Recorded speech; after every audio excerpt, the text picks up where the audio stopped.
Hello, my name is Marshall Rosenberg. Very glad to have this opportunity to share with you in this program some skills and some consciousness that have been extraordinarily helpful to me in my life, and I'm pleased to say that thousands of people around the world that I've shared it with find it helpful to them. So I'm glad to share it with you through this program. In this session, I'll be giving you an introduction to how I came about the process I'll be talking about, and I'll be sharing with you its purpose and give you an outline of it. The process I call Nonviolent Communication. I don't like that title, but why do I use it? Well, I use it because over the years it connects me with the people around the world that find our training very valuable in their lives and in their political activities. And so I have used it because it connects me with those people. But why I don't like the title, one of the reasons is the same reason that Gandhi didn't like the word nonviolent.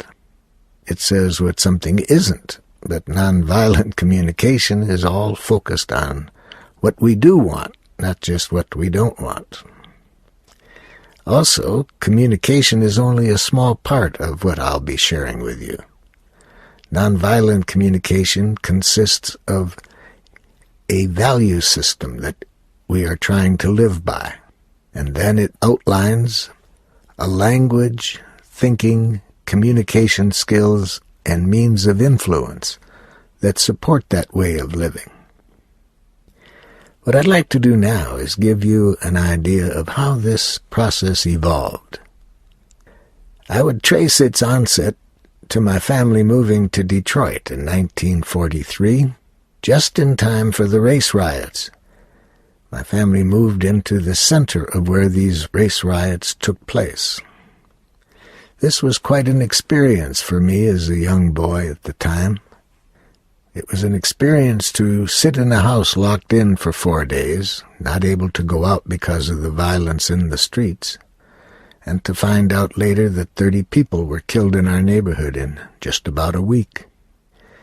This stayed with me, that this is a world where people might want to hurt you because of your skin color. And when I went to school for the first time in Detroit, Michigan, I learned something else that was rather frightening to me as a young boy. I learned that my last name could be a stimulus for violence. The first day I was in class when the teacher read off the roll and said Marshall Rosenberg, and I raised my hand. 2 boys in front of me spun around, and one of them said, "Are you a kike?" I had never heard that word until then, and I said, "What?" He said, "Are you a Jew?" And I said yes. And he and his friend were waiting for me after I left school that day, waiting to beat me. So this was another lesson, that not only is this a world where people might want to harm you because of your skin color, but some people, hearing my name, wanted to hurt me. This instilled in me questions about why is this? Why do people want to hurt one another? Simply because of their name, simply because of their skin color. At the same time, I had another powerful learning experience, quite a different one than to see the violence that was going on in the streets. I saw that violence isn't what we human beings are really about. I was fortunate enough to see people exercising compassion under difficult conditions. For example, my grandmother, with whom we lived, was paralyzed, and my mother was taking care of her. And each night, one of my uncles would come to help my mother take care of my grandmother, and I couldn't wait for him to get there. And I would watch as he took care of my grandmother, as he cleaned her up, gave her various medical treatments that she needed.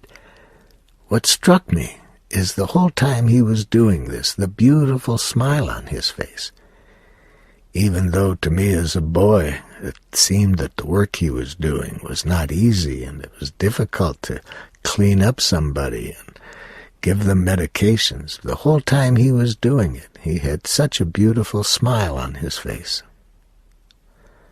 So I saw this aspect of human beings who could enjoy contributing to other people's well-being. So 2 questions were in me from this time on and to this day. And these 2 questions are, what happens to people to lead them to enjoy other people's suffering and to make them want to contribute to other people's suffering? And then what happens to us human beings so that we stay with the process of compassion where we enjoy contributing to each other's well-being? I wanted to learn about that. I wanted to learn what contributes to the violence so I could do whatever I could to transform it, to prevent it. And I wanted to learn whatever I could about what helps human beings to stay connected to what I believe is our nature, our compassionate nature. And I wanted to do whatever I could to live that way myself and to distribute what I learned to others. When it came time to decide what I wanted to do in this world, I decided that I would go into psychology and study psychology. Why did I pick that? I thought that that subject would help me with those 2 questions of what contributes to people being violent and what kind of learning helps people to stay connected to their compassionate nature. So I went to the university with the idea of becoming a clinical psychologist.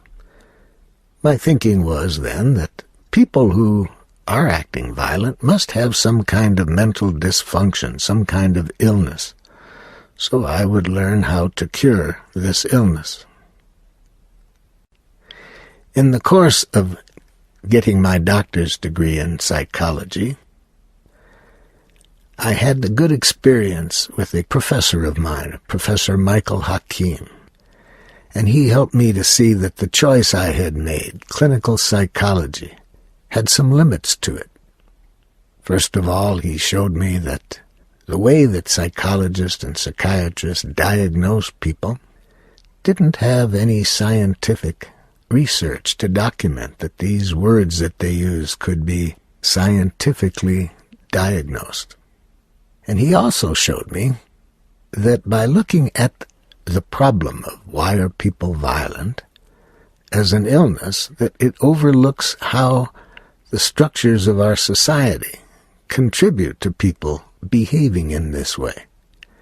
And he helped me to see that by diagnosing people as mentally ill and believing that the violence was a cause of mental illness, that we were then taking the focus away from the education that the structures provided, which create the violence. I learned that after I had already gone just about to the point of graduation with a doctor's degree. So it was quite upsetting, having spent about 8 years at the university, learning this profession, and then just as I was about to graduate, finding out from this professor the limitations of that. So when I graduated, I decided to go into private practice and try to help people transform their violence. But I found that the tools that I had learned to do this with, the tools of psychoanalytic therapy and other psychological trainings which were current at the time, the first thing I found, it didn't work very well, in the sense that it took a long time and I didn't really see any major transformations occurring in the people. Yes, they seemed to like coming in and have somebody listen to them, but I wasn't really seeing any major changes occurring in their lives. So I decided to start off with a couple of questions, different than I had been encouraged to ask myself in the course of my training in psychology. Instead of diagnosing what it was in people that's wrong with them that makes them violent and trying to cure that, I decided to start with a different question. How were we meant to live? Now, where do you find out this information? Well, for about a year, I studied comparative religions, believing that the religions were each trying to define this question, how were we meant to live, and to let us know this. So, through readings and taking some courses, I came to a conclusion after reading about comparative religions that they all were saying pretty much the same thing, that compassion is how we were meant to live, contributing to one another's well-being willingly, out of the joy that comes naturally when we exercise our power in the service of contributing to people's well-being. They each said this perhaps in a different way, but I got this same message that our nature as human beings is to exercise our enormous power in the service of life, to enrich life in ourselves and others. Realizing this and seeing that this was the core message in all of the religions that I studied, an obvious question came to me. If we seem to all agree on this subject, that compassionate giving is what we human beings are meant to be, I wondered why we're not doing it. And then I started to ask myself the question, what skills are necessary to live compassionately? And then I saw that the skills that seemed to be necessary to live compassionately were quite different than the skills that we were taught. And then when I asked myself, why is that? Then the professor that I mentioned's words came to me, that we were educated to contribute to the structures we were living in, and these structures are structures in which people claim to be superiors and know what's right for others, and to impose what they believe is right on the others. And that way of living requires a certain way of thinking, communicating, and using power.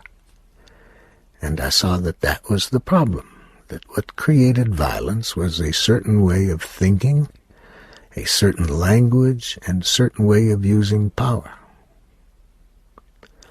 But then I asked myself, well, what are the skills that are necessary to live in harmony with compassionate giving?